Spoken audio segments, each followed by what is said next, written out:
Hey, greetings everybody. Welcome back to another episode of One Mic where I watch shit so you don't have to. And I'm back to talk about the sixth episode of season 5 of The Expanse. I forgot to see what it was titled. Titled Tribes. Oh, I should have known that because I was thinking about it and how it played into the themes of the episode a little bit earlier. Um, Another solid episode from this season. I think that after the events of episode 4, and this kind of happens in a lot of higher end dramas when you have these heavy episodes where like a lot of shit happens that pushes the plot forward, and there's bound to be a lot of fallout from the events of that episode. You kind of the shows kind of generally slow their pace for an episode or two, and that's clearly what's happening here. I wouldn't call I wouldn't necessarily call this episode slow, but it's slow relative to the pace that we have seen on the show in the season up to this point, up to episode 5, I'd say. And really, even in the show as a whole up to this point, this is probably the biggest slowdown of the pacing that has happened on the show to this point. Um, this show moves at a breakneck speed. You end up with cliffhangers at the end of every episode that are kind of meant to, what's going to happen next? What's going to happen next? And that pace has been sustainable, and I think can be sustainable for the duration of the series. So I'm kind of curious as to why they very clearly have decided to slow things down a bit. Because like if you look at the Amos storyline, ever since episode 4, he spent the entirety of episode 5 essentially ascending an elevator shaft. And that was it. That was all we saw of Amos for that entire episode, was him and his group trying to get out of this prison basement. And then but this episode, we see him is basically just him walking through the woods for for an hour. Well, not for an hour because the whole show was an Amos, but you get the point. The point is that it's been 2 full episodes since the events of episode 4, and essentially Amos hasn't gotten very far. He's gotten out of the prison and he's gotten to a house in the middle of the woods, and that's a significantly decrease in the pace of the show up to this point. But I think that's necessary, and I think it's cool to like let these characters breathe, let these moments breathe. I said a couple episodes ago that they need to get the crew back together by episode 8, and I could see that starting to kind of form. I'm making it sound like I read deeply in between the lines of the episode when literally Amos closed out the episode by saying I need to get back with my crew, but you can still see those things starting to kind of gel, right?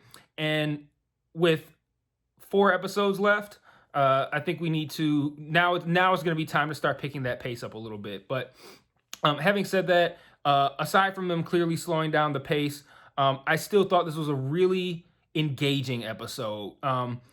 It wasn't one where you're looking at your watch like, man, this is moving slow. What time is this going to be over? Or how far are we into this? I never looked at my watch once. I was completely engaged in the episode, entirely interested in everything that was going on with everybody. But it was a very un-Expanse like episode, because the Expanse usually is just hitting you with shit, just like left and right. Like, we are moving this forward. And now, and this kind of like mellow pace that they've done the last 2 episodes is a little surprising, but not unneeded or unwanted. I'll say that.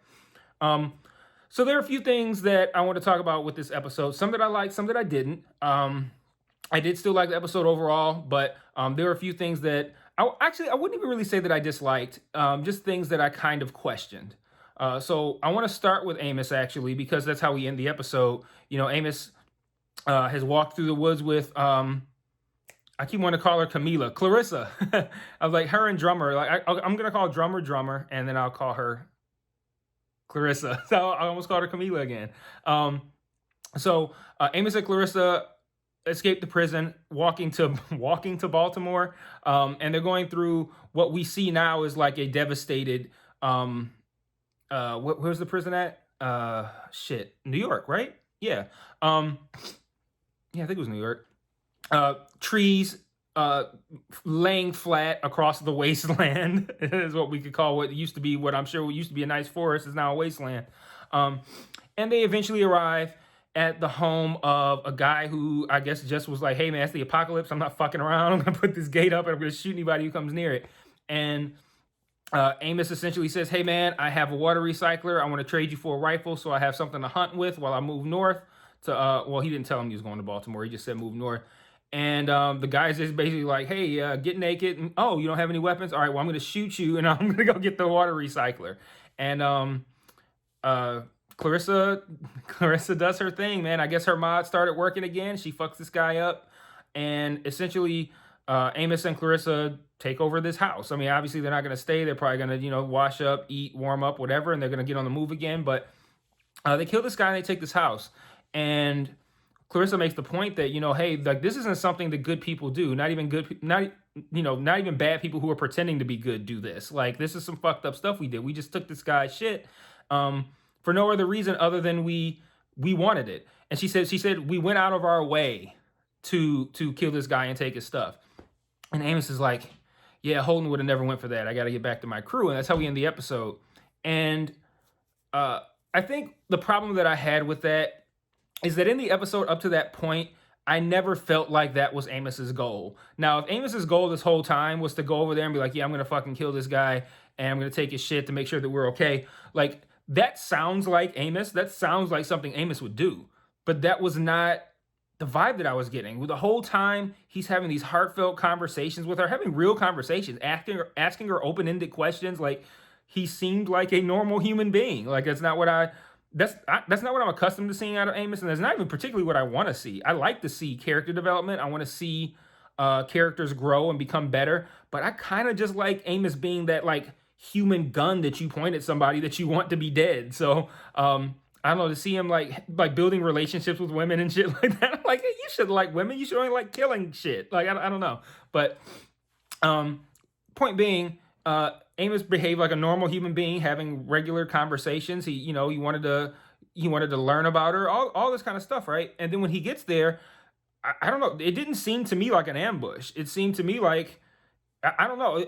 Even though I knew he didn't have a water recycler, it felt genuine to me. Like I felt like he just really just wanted to like he had no intention of killing this guy and taking his shit. So I just kind of felt like even though the line at the end of the episode and what we have seen from Amos up to this point suggests that that was what his plan was, and that he shouldn't, that's something that Holden wouldn't have allowed, and that his crew kind of keeps that side of him in check. That wasn't what I saw during the episode. And I think it would have helped, I think, to kind of just have him not even necessarily verbalize it, but have him not be so, I guess, un-Amos-like up to that point. And I hate to say un-Amos-like, but like just, I don't know, the fact that he almost seemed like a teddy bear almost in that episode. The way he was conversing with Clarissa, just the way he looked at her. I mean, and we've established that obviously he likes Clarissa. We know this, right? But I don't know. I wasn't seeing any part of that in him, and up until the moment where she said, "This is what we did," that was not what I saw. So I found that to be a little confusing. But I do agree that Amos needs to get back with his crew. I feel like the crew needs to get back together, period. And that, Amos at the end of the day has a lot of sociopathic tendencies, and his ability to carry on this level of conversation and build this rapport with Clarissa, and then at the same time be able to essentially flip a switch and kill somebody and take their shit with no remorse is classically Amos. So, it's interesting to see how Amos is developing, especially as it pertains to his relationship with Clarissa. So I've already ate up 9 minutes. I try to keep these videos short, and I've only talked about Amos, so I'm kind of like tear through a couple things real quick that I want to talk about. So I wrote them down, so if you see me look down, that's why. First thing, I question the new Secretary General. I just wonder, and when I say question him, something doesn't feel right. The fact that he said he was like the Minister of Transportation, how the fuck do you go from that to Secretary General? Like that, something feels off about that. And for that to happen in concert with him going to Avasarala and going, "Hey, yeah, I want you in my cabinet." Like I could, maybe it's just me being overly suspicious, but there's just something that's kind of gnawing at me right there. Like that doesn't feel right. I feel like it's a trap. I don't know. But I thought she did an excellent job of um, face acting. And when I say face acting, I mean obviously she was holding back tears. She's wondering what's happening with her husband. But the after he leaves, the way she kind of just like, you can see in her face like, all right, I gotta get my shit together. Let me wipe these tears. Let me fix my jewelry. Let me get my gear all, let me look fly like I always do, and go out there and be strong. And I just thought she did an excellent job of balancing vulnerability and strength solely within her face. So some really great acting work, I think, from the actress who plays Avasarala. I'm not even going to attempt to pronounce her name. Another thing that I wrote down that I found interesting was that in the brief time that we see Holden, we see Monica essentially bogart her way onto the Rossi, which is fine. She made a really good point. She's far less safe on Tycho than she is on the ship with them. But this is the only time we see Holden. And at the end of this scene, this is right before the opening credits, he sees a message from Naomi with the subject line, I wrote it down, if something goes wrong. And I'm curious, not just curious what that message is going to be, but I'm curious as to how severe it's going to be. Because she already said, she stopped the drive, the Rossi's drive from exploding. So she stopped them from dying. She knows they're okay. One, when did she send this message? And two, what is she about to reveal? The fact that they dropped that before the opening credits and then we didn't talk about it anymore. We didn't even see Holden for the rest of the episode. Makes me think that whatever's in that message is fucking huge. Like it's one of those things where we're gonna call back to it and not even next episode, maybe like the episode after that or something like that, and we're gonna be like, that's what that message was about. So I'm just big putting a pin in the what was Naomi's message storyline. I really liked the fact that I feel like, I could be wrong, and those of you who have read the books might be able to shed a little bit of insight into this, even though I don't think that this happens in the books. But we know that Cass Anvar had some sexual assault allegations, I believe. I'm not entirely clear on it. I didn't know who he was at the time, so I didn't dig into it too deeply. But I know that he had some allegations and that he will not be in season 6. Which to me is like, okay, well, they got to write him off the show, because I doubt they're going to recast him in the final season. So they're probably going to write him off the show and kill him off. And I feel like they've trolled us a couple of times with that, because especially in this episode, when Alex goes to jump off the other ship that had detached from the Razorback, and he's like floating off in the air and floating off into space, and he sees the Rossi, and the Rossi moves out of his line of sight, and then it almost looks like he's grasping at air.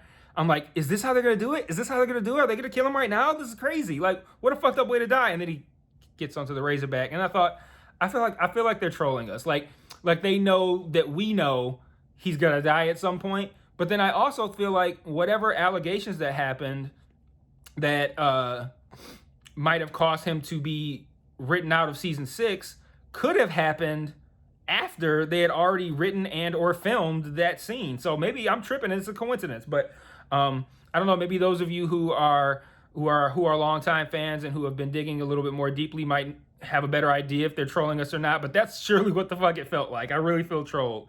I like that Marco got bitched out in front of his crew, and I'm wondering how that's going to play out. I thought that was an excellent scene. I think, what's his name? Cyn, C-Y-N. The way he told Marco, like, if you want to space Naomi, you do it, and stepped up and got in his face. And then Marco's like, oh, I got more interesting things to do. And then he tried to like shift it to Philip, like, okay, you're gonna shift. You got the big guy in your face, who's basically just like, yeah, maybe I'm too old and you can fuck me up, but do you want to try it? And Marco's like, what about you, Philip? Like, oh, come on. Like, and then he goes, I got more important things to do. Like, oh, fuck out of here, Marco. Like Marco looked like a coward in that moment. And I'm wondering if we will see more cowardice from Marco going forward. It seems like he's one of those kind of guys that masks their cowardice with a fake bravado. I think it's really easy to kill people who are light years away from you, rather than the big giant guy who's right in your face. So interesting play with Marco. I think Philip realized his dad's a piece of shit. in that scene, and then in the scene when he eventually goes to talk to Naomi about the behemoth, I think we're starting to see Philip come around. I would be this surprised if Philip leaves with Naomi and joins the Rossi's crew at the end of the season or next year. And those of you who have read the books, don't spoil me, but I'd be shocked if that did not happen. And then the last thing I want to talk about was I liked the fact that Kamina and Marco had the switching of the crew members at the end when they had their little truce, because it's very clear that relationship is going to go so fucking far left, it's ridiculous. So you got Marco. Marco sent that real asshole crew member of his. I know her name starts with a K. I don't like her, but it's because she looks like somebody I know in real life that I don't like. But she's a complete killer. Marco definitely sent her for a reason. She's going to be coming after Kamina, no doubt. And then we also know that Drummer is now aware that Naomi is on that ship. So I'm really interested to see how the Drummer Marco dynamic is going to play out as we close out the season. So I think that's all I had to cover. Looking at my notes, like I said, I had so many things, which is ironic because, you know, like I said, this episode felt kind of like it was paced a little bit more slowly, and one might walk away from it thinking like, oh, not a lot happened here, but there was a lot that happened, and it was kind of like a read between the lines kind of deal. You know, you if you're looking for big explosions and space guns firing and you know, mad violence, well, there was the when Bobby shot that one guy right after he opened the door, that was pretty fucking violent. But aside from that, you know, this wasn't a huge action-packed episode, but this was an episode that gave us a lot to look forward to in the remaining of the season, and it wasn't surface level shit. You know, you got to dig in there. Like, what's going on in Amos's head? What's going on in Kamina's head? What's going on in Marco's head? What's going on in Philip's head, Naomi's head? Like, all of these things are all underlying things, tension that's bubbling that we know is going to blow up. And I'm really excited to see where the rest of this goes. So remember, rate, comment, subscribe, share, feedback, critique, all that good stuff. Drop it in the comments, share it, do whatever you got to do. Let me know what you think. If any of you book readers want to give any more insight or discuss some of the concepts or potential plot points without spoiling, you know, let me know. If you can give me some more insight into anything that's happening with Cass Anvar or anything else like that, let me know. Peace.